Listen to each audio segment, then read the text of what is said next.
போலாமா?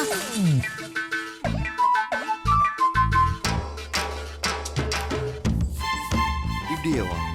வேற எப்படி? சரி வா.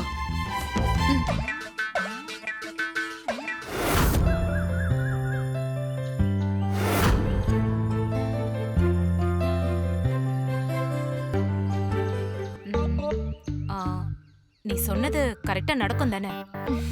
மா, சித்துக்கு காலையில கிரவுண்ட்ல வந்து ஒரு ரவுண்டாவது ஓடலனா அவனுக்கு தூக்கமே வராதுமா. கண்டிப்பா இங்க வருவான் பாரு.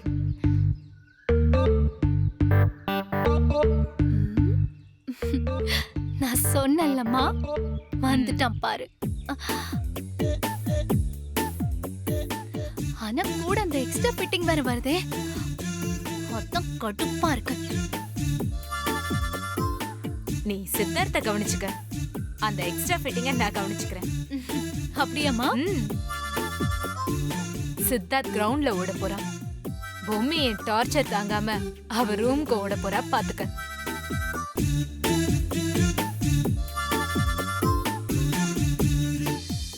ஹாய் சித்தார்த். ஹாய் தமன்.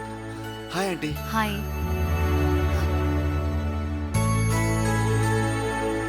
என்ன புடவை கட்டிக்கிட்டு ஜாக்கிங் எல்லாம் வந்திருக்க? அது ஒண்ணும் இல்ல, நான் தானே ஜாக் பண்ண போறேன், அதான். ஓகே.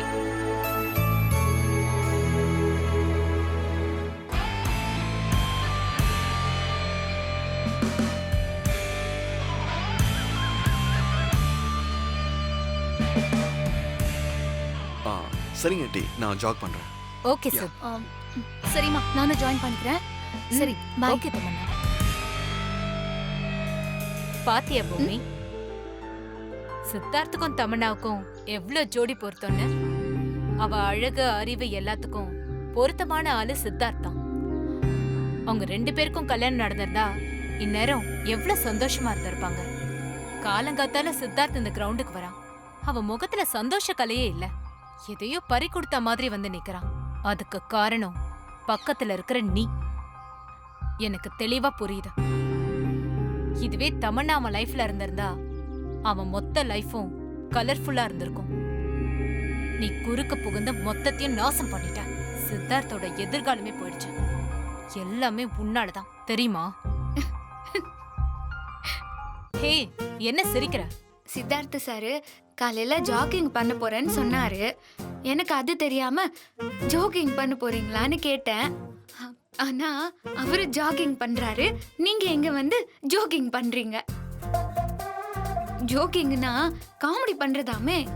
என்ன திமிரா? எனக்கு அதெல்லாம் இல்லவே இல்ல. நீங்களும் இப்போ சொன்ன மாதிரி தமன்னாவுக்காக என்னென்னமோ முயற்சி பண்ணி பாத்தீங்க, எதுவும் நடக்கல. கடைசியில கல்யாண மேடை வரைக்கும் வந்து சண்டை கூட போட்டு பாத்தீங்க. ஆனா ஆண்டவன் செத்து போன சித்தார்த்த சார் அம்மாவோட ஆசையை தான் நிறைவேற்றிருக்காரு. ஏன்னா அதுல உண்மை இருக்கு. ஆனா நீங்க என்ன, கடவுளே உன்னை கூட்டிட்டு வந்து சித்தார்த் கூட சேர்த்து வச்சாருன்னு சொல்றியா? அதானே நடந்துச்சு. அத்தனை பிரச்சனைக்கு அப்புறமும் அவரு வந்து என் பக்கத்துல தான் உட்கார்ந்தாரு. விதி அவரு பேரு பக்கத்துல என் பேரை தான் எழுதி வச்சிருக்கு. நீங்க புலம்புறதுனால எதுவுமே பண்ண முடியாது. நீங்க தான் ஏதோ பெரிய வக்கீலாமே. உங்களுக்கு தெரியாதது ஒண்ணும் இல்ல. அக்னி சாட்சியா தாலி கட்டி பெரியவங்க சம்மதத்தோட பொண்டாட்டிங்கிற உரிமையோட நான் அங்க வாழ்க்கைய தொடங்கியிருக்கேன். இப்போ அதே பெரியவங்க தான் எங்களை தேனிலவுக்கு அனுப்பியிருக்காங்க.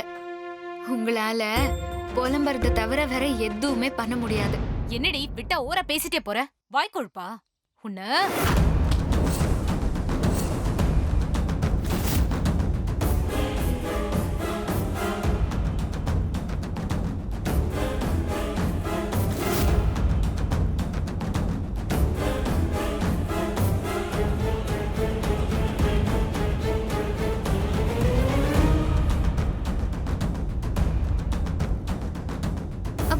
என்ன வலிக்குதா?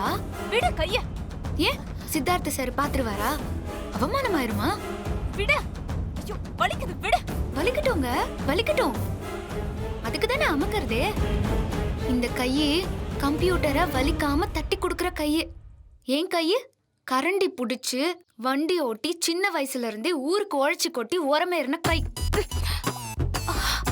வக்கீல்னா வாய் கொழுப்பு அவங்களுக்கு மட்டும்தான் சொந்தமா? எங்களுக்கும் இருக்கும். உங்களுக்கு வாய்ப்பு கிடைச்சதுனால நீங்க வக்கீல் ஆயிட்டீங்க, எங்களுக்கு கிடைக்கல, அவ்வளவுதான் வித்தியாசம். மறுபடியும் இந்த மாதிரி ஏதாவது பண்ணீங்க மரியாதை கெட்டு.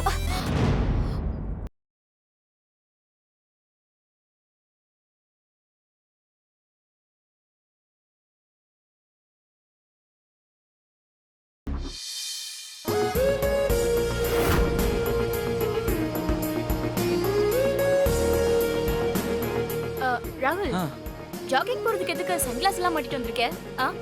ஜாகிங் முடிக்கிறதுக்குள்ள வெயில் வந்தா கஷ்டம், அதான். ரொம்ப ஓவரா சீன் போடுறடா. சீ.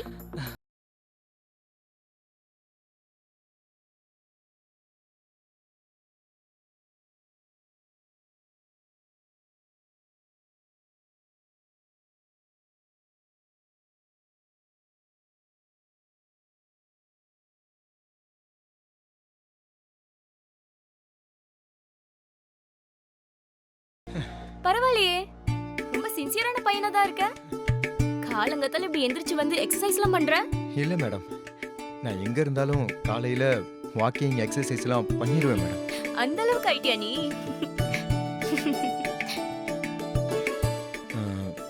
என்ன மேடம், யாரையோ தேடுற மாதிரி இருக்கு?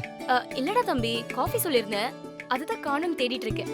நான் என்ன போய் வாங்கிட்டு வரவா? ஏய் இரு இரு இரு, அதெல்லாம் தானா வந்துரும்.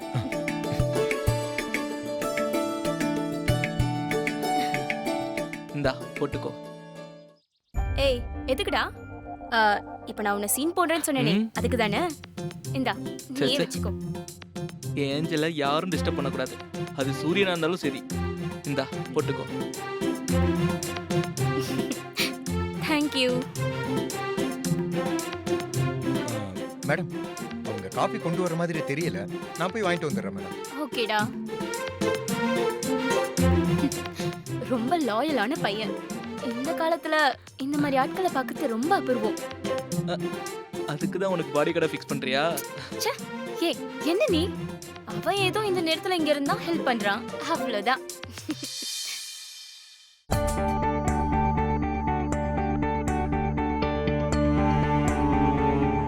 Hi sir. Hi. Hi. Hey hi. என்ன ப்ரோ, ரெகுலரா ஜாக்கிங்கா? ஆமாமா, நான் மிஸ் பண்ணவே மாட்டேன். மோஸ்ட்லி டயட்டை கூட கரெக்டாக ஃபாலோ பண்ணுவேன். தமனா, 1 செகண்ட் இங்க வாங்க. ராகுல், நான் வந்துடுறேன், வாங்க.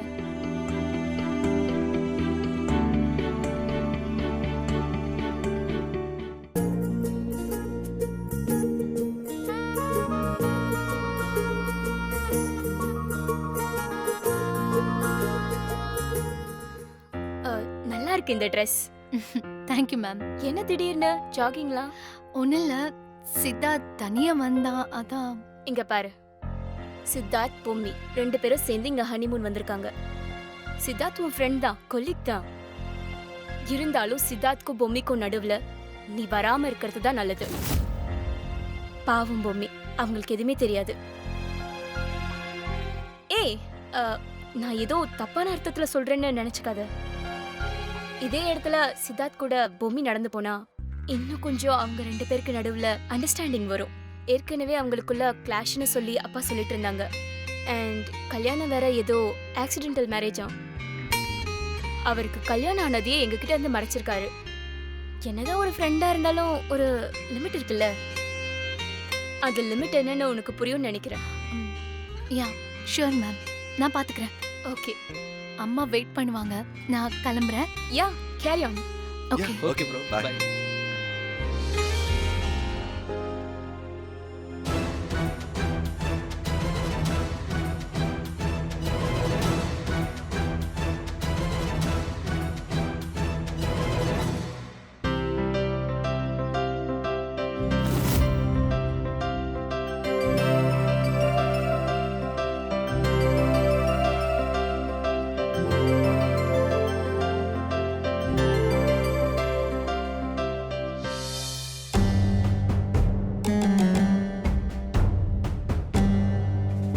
அம்மா வாமா போலாம். ஐயோ வலிக்குது, விடு. என்னாச்சு? ஒண்ணும் இல்ல, அப்புறம் சொல்றேன். என்னாச்சுமா? எல்லாம் அந்த பொம்மைனாலதான். அவளை அடிக்க கை ஓங்குன, அவ கைய புடிச்சு திருகி விட்டுட்டா. என்னம்மா சொல்ற? உன் கை என்ன பூ பறிச்சிட்டு இருந்ததா? அவளை நான் அதை போட்டிருக்க வேண்டியதானே? ஏய், அவளே சரியான ரவுடி மாதிரி இருக்கா. கிராமத்துக்காரி வேற. அவகிட்ட போய் மோதுறது நம்ம ஸ்டேட்டஸ்க்கு சரியா இருக்காது. அதான் விட்டுட்டேன். அவளுக்கு தகுந்த பதிலடி கொடுத்தே ஆகணும், விடக்கூடாது. அவ உன் கையவே புடிச்சு முறுக்குறாளா? அவளை நான் என்ன பண்றேன்னு பாருங்கம்மா. பத்தா குறைக்கு இந்த பிரீத்தி வேற அவளுக்கு ஜால்ரா போடுறாமா. சரி வாமா போலாம். ஏன், என்னாச்சு? என்ன ஏதாவது பிரச்சனையா? நீ முதல்ல வா, நான் சொல்றேன் வா.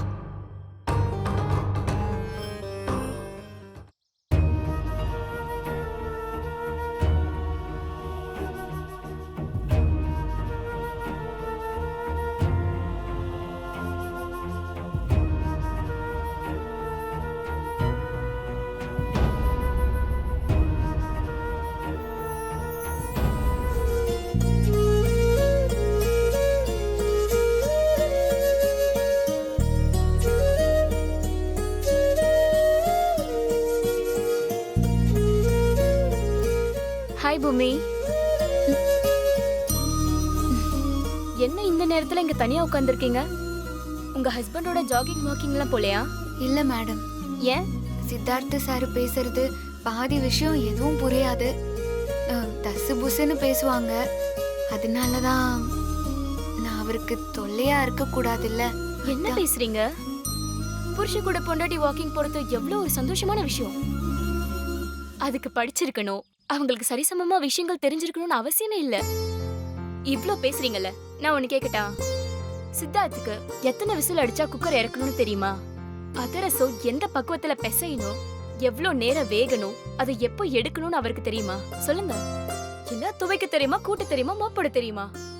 இந்த பொரியல், குழம்பு, ரசம்லாம் வைக்க தெரியுமா? இது எதுவுமே அவருக்கு தெரியாது. மத்தவங்க டீ கேட்டா, காஃபி கேட்டா போட்டு தருவாரா? இது எல்லாமே உங்களுக்கு தெரியும் பூமி. நீங்க ஒரு மல்டி டாஸ்கிங் உமன். இன்ஃபேக்ட் எனக்கு கூட பெருசா சமையல்லாம் வரவே வராது. இனிமேல் தான் ராகுலுக்காக கத்துக்கவே போறேன். இவ்வளவும் திறமையா பண்ற நீங்க எதுக்காக இப்படி ஒதுங்கி போறீங்க? உங்களுக்கு தெரிஞ்ச விஷயம் அவருக்கு தெரியாது, அவருக்கு தெரிஞ்ச விஷயம் உங்களுக்கு தெரியாது. கிட்டத்தட்ட ஒரு மெழுகுவத்தி தன்னைத்தானே எரிச்சுக்கிட்டு வெளிச்சம் கொடுக்கற மாதிரி தான் பொண்ணுங்களோட வாழ்க்கை. அதனால புருஷன் பொண்டாட்டியா வாழ்றதுக்கு வேற எந்த தகுதியும் தேவையில்லை. இந்த படிப்பு, அந்தஸ்து, வசதி இது எல்லாமே சமமா இருக்கணும்னு அவசியமே இல்ல. புரியுதா? புரியுதுங்க மேடம். எங்க புரிஞ்ச மாதிரியே தெரியலையே. தாழ்வு மனப்பான்மையில நீங்க பாட்டுக்கு ஒதுங்கி உட்கார்ந்துட்டு இருக்க மாதிரி தான் தெரியுது. இங்க பாருங்க, அன்பு இருந்தா மட்டும் போதும். வேற எதுவுமே கண்ணுக்கு தெரியாம ஒருத்தரை புரிஞ்சுக்கிறதும் அன்பு செலுத்துறதும் தான் முக்கியம். சித்தார்த்தோட மனநிலைய புரிஞ்சுக்கிட்டு நீங்க இன்னும் அன்பு செலுத்துங்க. ஏற்கனவே நீங்க சித்தார்த் மேல எவ்வளவு அன்பு வச்சிருக்கீங்கன்னு எனக்கு தெரியும். உங்களை புரிஞ்சுக்கிறதுக்கு சித்தார்த்துக்கு இன்னும் கொஞ்சம் நாள் ஆனாலும் பரவாயில்ல. ஆனா நீங்க ஒதுங்கி போக கூடாது. அப்படி மட்டும் நீங்க ஒதுங்கி இருந்தா தேவையில்லாம மூணாவது ஆளு குறுக்க உள்ள வர மாதிரி ஆயிடும். அந்த மாதிரிலாம் சூழ்நிலை உருவாகிடக்கூடாதுன்னு தான் நான் நினைக்கிறேன். எல்லாமே உங்க கையில தான் இருக்கு. புரியுதா? நான் சொல்றதெல்லாம் உங்களுக்கு புரியும்னு நினைக்கிறேன். புரியுதுங்க மேடம். இந்த பாருங்க, சும்மா இந்த மேடம் கிடம்லாம் கூப்பிடாதீங்க. பிரீத்தினா அழகா கூப்பிடுங்க. ஏன் கூப்பிட வாய் வர மாட்டேங்குதா? இல்ல, சரிங்க பிரீத்தி. That's it. அழகி ஏன் கண்ணே பற்றும் போல இருக்கு. அவ்வளவு அழகு. உங்க ஊரோட அழக மொத்தமா நீங்களே எடுத்துட்டு வந்துட்டீங்க போல இருக்கு. நீங்க சிரிச்சா கூட உங்க அதிரசத்தை சாப்பிடுற மாதிரி அவ்வளவு சுகமா இருக்கு.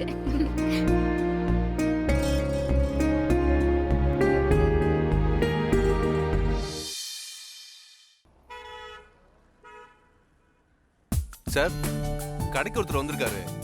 அவர் வீட்டு விசேஷத்துக்கு 100 கிலோ அதிரசம், 100 கிலோ முறுக்கு வேணும்னு ஆர்டர் கொடுத்துருக்காரு சார். நல்ல விஷயம் தானே. அதுக்கு எதுக்குப்பா ஃபோன் பண்ணிக்கிட்டு இருக்க? ஆர்டர் எடுக்க வேண்டியதானே? சார், அதுல ஒரு சின்ன பிரச்சனை இருக்கு சார். உம்மியம்மா செஞ்ச அதிரசத்தையும் முறுக்கையும் சாப்பிட்டுட்டு அதே டேஸ்ட்ல வேணுங்கிறார் சார். ஆனா உம்மியம்மா இப்ப ஊர்ல இல்ல.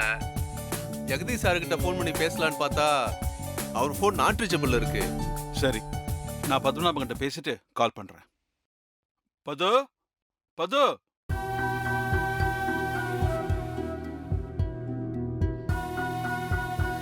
என்னப்பா? இல்லப்பா, நம்ம கடைக்கு ஒரு 200 கிலோ ஆர்டர் வந்திருக்கு. அதிரசமும் முறுக்கும். பொம்மி செஞ்சத சாப்பிட்டு அதே மாதிரி வேணும்னு கேக்குறாங்களாம்.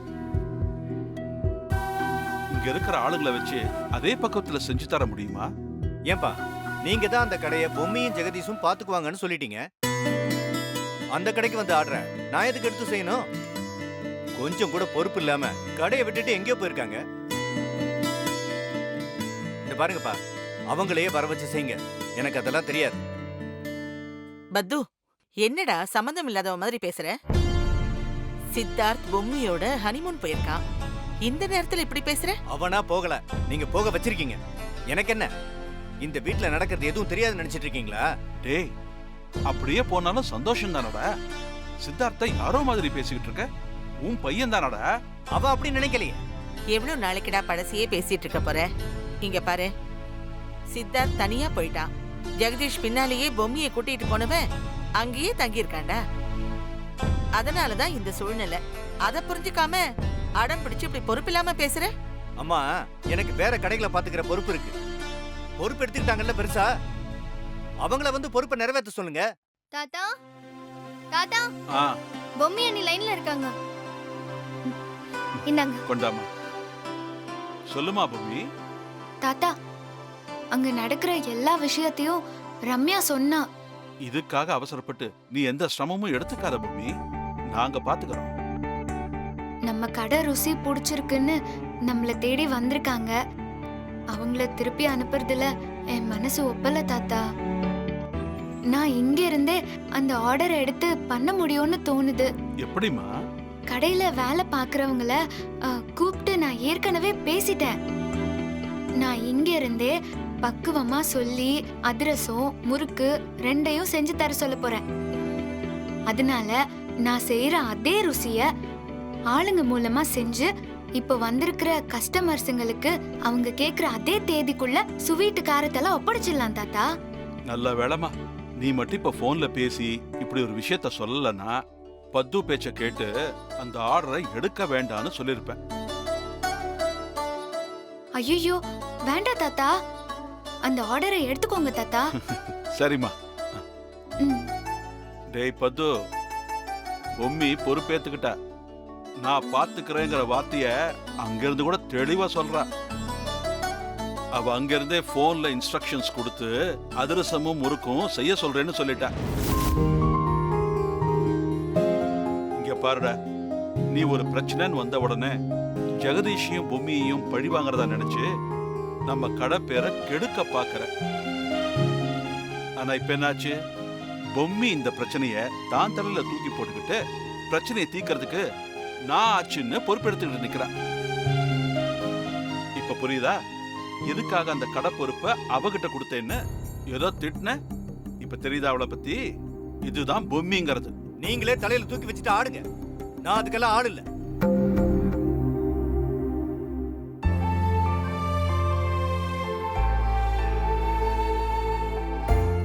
அவன் கிடக்கிறான்ல, இவன் இப்படியே விட்டா இருக்கிற எல்லா கடையும் இழுத்து மூடிடுவான். எனக்கு இப்ப நம்பிக்கை வந்துருச்சு. பொம்மி நம்ம கடைய செஞ்சுரி அடிக்க வச்சிருவா. 100 கடை, அதுதான் என்னோட கனவு. அத பொம்மி நனவாக்கி காட்டிடுவா. அந்த நம்பிக்கை எனக்கு வந்துருச்சு. அப்பா, அவ எங்க இருந்தாலும் கடையை பத்தி தான்ப்பா யோசிச்சுட்டு இருக்கா. பாருங்களேன். அவ எங்க இருந்தாலும் ஸ்வீட் செய்யறதும் காரம் செய்யறதும் அவ மனசுக்குள்ள எப்பவும் ஓடிக்கிட்டே இருக்கும். அப்படித்தான் அர்ஜுன அம்பு அடிச்ச மாதிரி அவ குறி என்னவோ அதுலயே மனசு ஒப்பி இருக்கா. அவ நாடி நரம்பு பூராவும் ஸ்வீட்டும் காரமும் மட்டும்தான் இருக்கு. அவளை நான் தான் திசை திருப்பி இப்படி சிக்க வச்சிட்டனோன்னு யோசனையா இருக்கு. பரவாயில்ல, பொம்மி சாதிச்சிடுவா. அந்த பிள்ளையாரப்ப அவளை சாதிக்க வச்சிடுவாரு.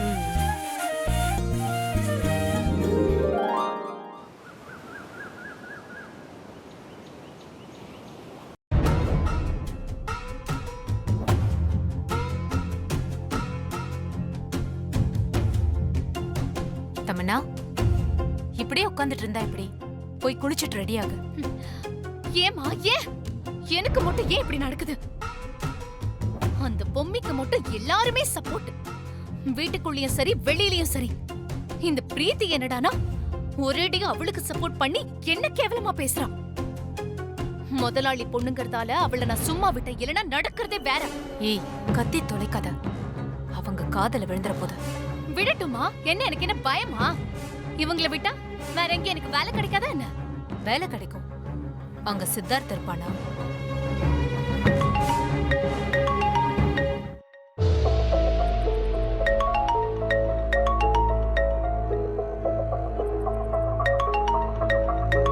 என்னம்மா சித்தார்த்தோட அப்பா கூப்பிடுறாரு? அதான் ஒண்ணும் புரியல. நம்ம இருக்கிறத நீ அவருக்கு சொல்ல மாட்டேன். அவருக்கு இப்போதைக்கு இது தெரிய வேண்டாம்.